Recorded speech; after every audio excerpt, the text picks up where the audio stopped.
Contoh kereta depan tu tiba-tiba brek mengejut. Orang kat belakang ni tekan brek pula kosong, mat. Alamak, berbam.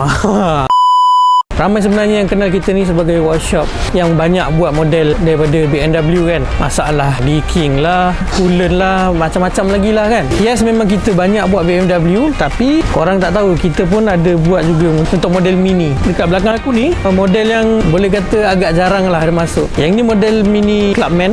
Ni model baru lagi ni kan. So kereta ni datang kat workshop kita untuk check masalah braking dia. Dia kata ada naik satu sign brake system warning kan. Nampak tu? John Cooper Works.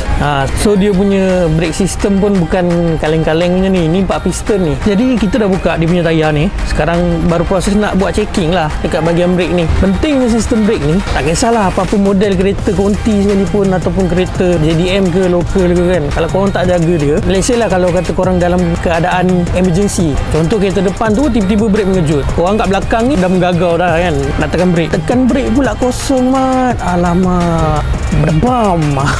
Korang sendiri tahulah apa akibat dia kan. Jadi sebab tu sistem brake ni korang kena check. Apa yang korang kena check pada sistem brake ni, first sekali dia punya rotor disc. Kalau dia kata dah makan, korang kena tukar. Kita tak galakkan skim lah, sebab skim ni dia boleh membuatkan korang punya rotor disc tu semakin lama semakin nipis. Bila dah semakin lama semakin nipis, dia tak tahan haba. Bila tak tahan haba, dia boleh crack. Bahaya kat situ. Yang kedua pula, brake pad ni bila dia dah nipis, dia boleh effect dekat korang punya rotor disc. Kemudian korang punya braking tu pun jadi tak cantik. Kemudian sensor brake ni selalunya tak semua kereta ada lah, tapi kalau model yang ada tu pun korang kena check lah. Kadang-kadang sensor tu pun boleh rosak. Dan last sekali yang ramai paling tak ambil kisah sangat, minyak brake.